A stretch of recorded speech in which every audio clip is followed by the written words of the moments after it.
नमस्कार। आज हम भारत की अर्थव्यवस्था से जुड़ी हाल की कुछ अहम बातों और रुझानों पर थोड़ी गहराई से नजर डालेंगे।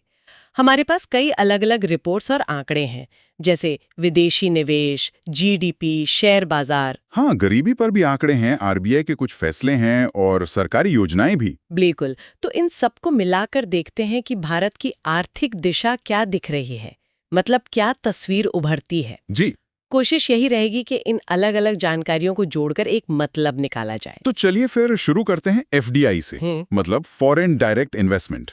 यूएनसीटीएडी की जो ताजा रिपोर्ट आई है वो क्या कहती है? हाँ, यूएनसीटीएडी की रिपोर्ट के हिसाब से देखिए 2024 में भारत में एफडीआई आया करीब 52.6 बिलियन डॉलर।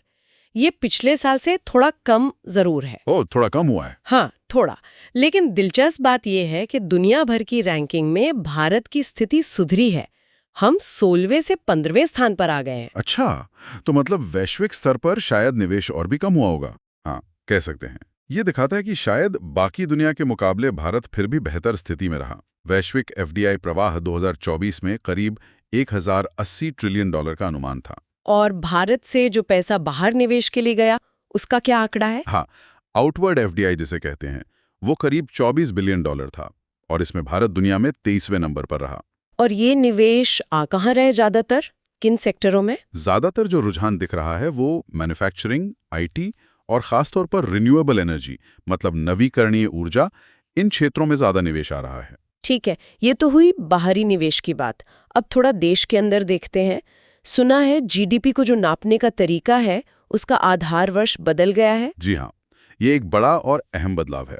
सरकार ने जीडीपी की गणना के लिए जो बेस ईयर था, उसे 2011-12 से बदलकर 2022-23 कर दिया है। अच्छा, तो इससे फर्क क्या पड़ेगा? मतलब आम भाषा में इसका क्या असर होगा? देखिए, फर्क ये पड़ेगा कि अब जीडीपी का जो हिसाब किताब है वो अर्थव्यवस्था की आज की हकीकत को ज्यादा बेहतर तरीके से दिखाएगा। जैसे नए औद्योगिक उत्पादन के आंकड़े, आईआईपी, महंगाई के नए सूचकांक, सीपीआई, डब्ल्यूपीआई, ये सब अब इसमें शामिल होंगे। और अर्थव्यवस्था के बनावट में जो बदलाव आए हैं वो भी दिखेंगे। बिल्कुल। जैसे अब खेती का योगदान कितना है, डिजिटल अर्थव्यवस्था कितनी तेजी से बढ़ रही है, ये सब ज्यादा साफ नजर आएगा। सर्विस सेक्टर का हिस्सा अब बढ़कर करीब 55% हो गया है। ओह, 55%? जी, और इसमें भी नई चीजें शामिल हैं, जैसे सरकार की पीएलआई स्कीम्स का असर, फिनटेक, डिजिटल इकोनॉमी और ये जो गिग इकोनॉमी है, वो सब समझ गई। अच्छा, अर्थव्यवस्था की ये जो बातें हम कर रहे हैं, इसका असर शेयर बाजार पर भी दिख रहा है। वहां तो काफी तेजी की खबरें थीं। हाँ, बिल्कुल। शेयर बाजार ने तो एक बड़ा मील का पत्थर पार किया है।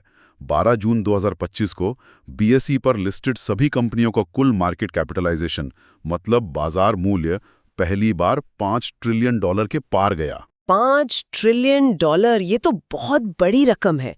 और ये तेजी कब से आई? काफी तेजी से बढ़ा है। मई 2025 में ही ये आंकड़ा करीब 3.33 ट्रिलियन डॉलर था।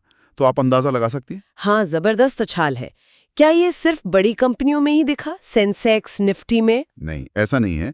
सेंसेक्स और निफ्टी तो बढ़े ही, करीब 13-14%, लेकिन जो मिड कैप और स्मॉल कैप इंडेक्स हैं, मतलब मझोली और छोटी कंपनियां, उनमें तो और भी ज्यादा, 20% से 26% तक की तेजी देखी गई। वाह, यानी बाजार में एक तरह का भरोसा बढ़ा है। हाँ, कह सकते हैं।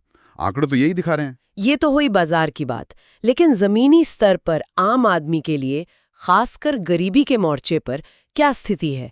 विश्व बैंक की कोई रिपोर्ट आई है शायद? जी हाँ, विश्व बैंक के ताजा अनुमान आए हैं और वो काफी सकारात्मक हैं। 6 जून की रिपोर्ट बताती है कि वित्त वर्ष 2026 तक भारत में जो अत्यधिक गरीबी दर है, वो जो $2.15 प्रतिदिन वाला पैमाना है, हाँ वही पीपीपी, $2.15 प्रतिदिन वाला, वो घटकर 2.7% रह जाने का अनुमान है। सिर्फ 2.7%?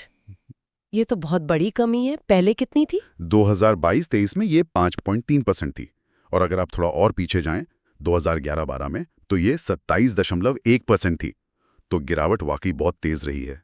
किन राज्यों में ज्यादा सुधार दिखा? रिपोर्ट के मुताबिक बिहार, मध्य प्रदेश, उत्तर प्रदेश जैसे राज्यों में गरीबी सबसे तेजी से कम हुई है। और ये कमी सिर्फ गांव में नहीं, शहरों में भी देखी गई है, दोनों जगह। चलिए, ये तो अच्छी खबर है। अब आते हैं आरबीआई पर। भारतीय रिजर्व बैंक ने हाल में क्या बड़े फैसले लिए?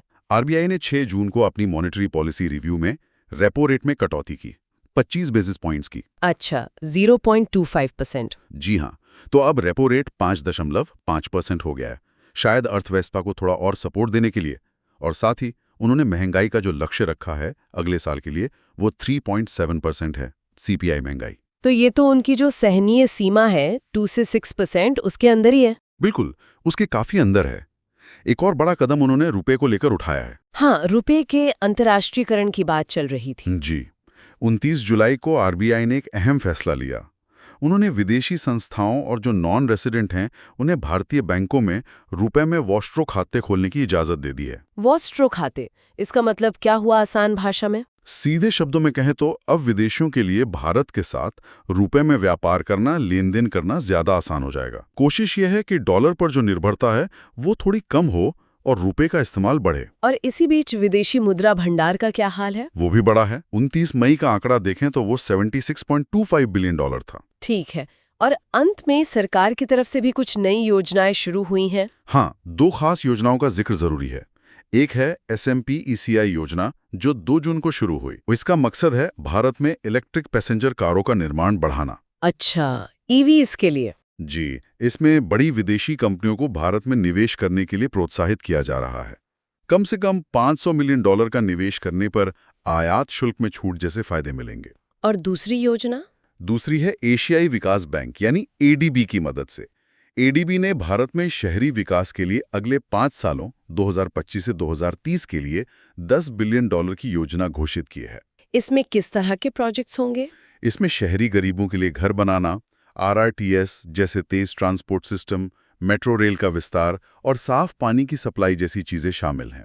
तो कुल मिलाकर देखें तो FTI में स्थिरता है, GDP का आधार बदला है, शेयर बाजार ऊपर है, गरीबी में बड़ी कमी आई है, RBI संभल कर चल रहा है और सरकार इलेक्ट्रिक गाड़ियों और शहरों पर ध्यान दे रही है। यही मोटी मोटी तस्वीर है। हाँ, बिल्कुल।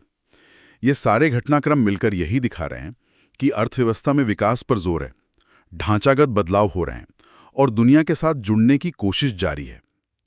और जाते जाते हमारे सुनने वालों के लिए सोचने की एक बात छोड़ जाते हैं। ये जो रुपये को दुनिया भर में बढ़ावा देने की कोशिश हो रही है और साथ ही देश में इलेक्ट्रिक गाड़ियों को बनाने पर इतना जोर दिया जा रहा है, ये दोनों चीजें मिलकर आने वाले सालों में दुनिया के आर्थिक मंच पर भारत की जगह और उसके रिश्तों को किस तरह से बदल सकती है।